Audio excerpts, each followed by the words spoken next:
নমস্কার বন্ধুরা, কাকলির হেসেলে তোমাদের সবাইকে আরও একবার অনেক অনেক স্বাগত। আমি কাকলি মুখার্জি। আশা করি তোমরা সবাই খুব খুব ভালো আছো। আজকে যে রেসিপিটা তোমাদের সাথে শেয়ার করতে চলেছি সেটা হচ্ছে বাঙালির একদম বলতে গেলে সন্ধেবেলা না ওই চাকুম চুকুম যে স্ন্যাক্সের রেসিপি হয় সেটা, ফিশ ফিঙ্গারের ক্রাঞ্চি ক্রাঞ্চি ফিশ ফিঙ্গারের রেসিপি। আর তার সাথে আমার একটা স্পেশাল ডিপিং সসও তোমাদেরকে বানিয়ে দেখাবো। তো চলো কথা না বাড়িয়ে রেসিপিটা শুরু করে দেওয়া যাক। একটা গ্রাইন্ডার জারের মধ্যে একে একে কাঁচা লঙ্কা, রসুনের কুচি, আদা কিছুটা, ধনেপাতা এক মুঠো নিয়ে কোর্সলি আমি এটাকে গ্রাইন্ড করে নেব। মানে একটুখানি একেবারে মিহি রেখে আমি গ্রাইন্ড করব না, দেখাই যাচ্ছে এটার মধ্যে একটা কোর্স আছে। এরকমভাবে আমি এটাকে গ্রাইন্ড করে নিয়েছি। এখানে 20-22 পিস মতো আমি ভেটকি মাছের টুকরো নিয়ে নিয়েছি, আঙুলের মতো শেপ করে আমি কেটে নিয়েছি ফিলে থেকে। এখন এর মধ্যে হলুদ এবং স্বাদ মতো নুন দিয়ে দিলাম ফ্রেশ করে ক্রাশ করে নেওয়া ব্ল্যাক পেপার বা গোলমরিচ। এবার দিয়ে দেব এর মধ্যে বেটে রাখা মানে গ্রাইন্ড করে রাখা মশলাটাকে।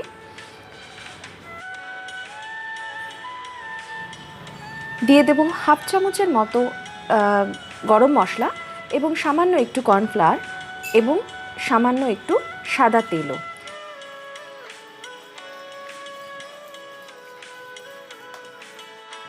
সাদা তেল দিলে কি হবে, এটা শুকিয়ে যাবে না, যেহেতু আমি এটাকে ফ্রিজের মধ্যে এখন প্রায় ওভারনাইট আমি এটাকে ম্যারিনেট করার জন্য রেখে দেব। কম করে 2 ঘন্টা পর্যন্ত আপনারা ম্যারিনেট করার চেষ্টা করবেন এটাকে ফ্রিজে রেখে। এবার একটা পাত্রের মধ্যে আমি একটা ডিমকে ফাটিয়ে নিয়ে ভালো করে ওটাকে হুইস্ক করে নেব একটা কাঁটার সাহায্যে। আমি এখানে কর্নফ্লাওয়ার এবং বিস্কুটের গুঁড়ো নিয়ে নিয়েছি। হুইস্কিংটা খুব ভালো করে হয়ে গেছে। এখন আমি রেফ্রিজারেটর থেকে আমার ফিশের ফিলেগুলো ফিঙ্গারের শেপে কাটা নিয়ে নিয়েছি বার করে। খুব সুন্দরভাবে না জল কেটেছে না কিছু, তাই জন্যই আমি বলেছিলাম কর্নফ্লাওয়ারটা একটু দেওয়ার জন্য, বাইন্ডিংটা যাতে ভালো হয়। এবার প্রথমে একবার ডিমের গোলায় চুবিয়ে, তারপরে কর্নফ্লাওয়ারের মধ্যে চুবিয়ে ভালো করে ওটাকে ঝেড়ে নিয়ে আবার একবার ডিমের গোলায় চুবিয়ে আমি বিস্কুটের গুঁড়োর মধ্যে দিয়ে হাত দিয়ে চেপে চেপে ভালো করে ওটাকে একটা ফিঙ্গারের মতো শেপ দিয়ে নেব এবং এক এক করে আমি সাজিয়ে সাজিয়ে রেখে দিতে থাকবো।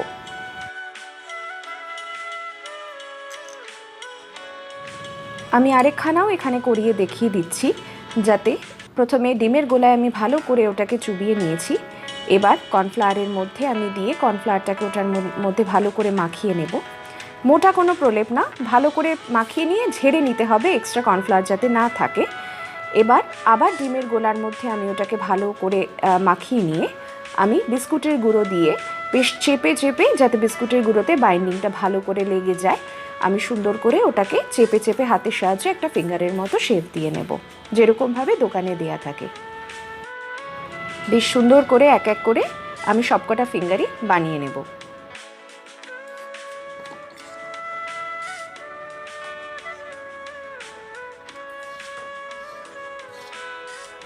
যেহেতু ম্যারিনেশনের সময় আমি কর্নফ্লাওয়ার মাখিয়ে রেখেছিলাম, তাই জন্য কিন্তু এতটুকুনিও ম্যারিনেট করার থেকে একটুও কিন্তু জল বেরিয়ে আসেনি।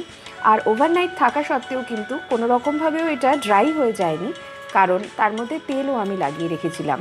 এক এক করে সব কটা ফিঙ্গার আমার বানানো হয়ে গেছে। এখন আমি এটাকে 2 ঘন্টার জন্য ফ্রিজে রেখে দেব, যাতে এগুলো ভালো করে সেট হয়ে যায়। যতক্ষণ এগুলো রেফ্রিজারেটরে সেট হচ্ছে ভালো করে, আমি একটা ডিপিং সস বানিয়ে নেব। নিয়ে নিয়েছি মেয়োনিজ। এবার তার মধ্যে দিয়ে দেব গোলমরিচের গুঁড়ো, দিয়ে দেব পিৎজা সিজনিং, আপনারা যে কোনো একটা পিৎজা সিজনিং দিতে পারেন। দিয়ে দেব কিছুটা চিলি ফ্লেক্স। এবার এর মধ্যে দিয়ে দেব 2 চামচ মতো কাসুন্দি। আপনারা চাইলে মাস্টার সসও দিতে পারেন, তবে কাসুন্দিতে বেশি সুন্দর টেস্টটা আসে। দিয়ে দেব টমেটো কেচাপ। দিয়ে নিয়ে সব কিছু খুব ভালো করে একটা হুইস্কারের সাহায্যে আমি মিলিয়ে নেব, সমস্ত কিছু যাতে একটা সুন্দর একটা ক্রিমি টেক্সচার তৈরি হয়ে যায়। মেয়োনিজটা আমার একটু কম লাগছিল, তাই আমি এটার মধ্যে একটু মেয়োনিজ দিয়ে দেবো, যাতে একটা ট্যাঙ্গি টেস্ট এটার মধ্যে আসে। টমেটো সসের একটা জেনারেলি একটু সুইটনেস থাকে। আমি টেস্ট করে একটু দেখে নিয়েছি, ইটস পারফেক্ট, একদম ডিপিং সসটা পারফেক্টলি রেডি। চেষ্টা করবেন একটা গোল টাইপের এইরকম জাতীয় কড়াইগুলো নেওয়ার, এর মধ্যে ডিপ ফ্রাই করতে খুব সুবিধা হয়। আমি ছোট এক টুকরো নিয়ে জাস্ট তেলটাকে চেক করে নিয়েছি, একদম পারফেক্ট গরম আছে। খুব বেশি গরম না, খুব বেশি ঠান্ডাও না, মিডিয়াম ফ্লেমে রেখে আপনারা ভাজতে চেষ্টা করবেন যাতে মাছটা ভেতর থেকে পুরোপুরি সেদ্ধ হয়ে যায় এবং একটা ক্রাঞ্চি টেক্সচার দিতে পারে। দেখাই যাচ্ছে একদম লাল লাল সুন্দর করে ভাজাটা কিন্তু হয়ে গেছে। তেল ঝরিয়ে নিয়ে যে টিস্যুর মধ্যে রেখে দেবো যাতে তেলটা যতটুকু এক্সট্রা আছে সেটা যাতে অ্যাবজর্ব করে নিতে পারে। এক এক করে আমি সমস্ত ফিঙ্গারগুলোকেই ভেজে নেব। ফিঙ্গার্সগুলো এক এক করে সমস্ত আমি ভেজে নিচ্ছি। ডিপিং সসের রেসিপিটা তোমাদের কেমন লাগলো আমাকে জানাতে ভুলো না কিন্তু।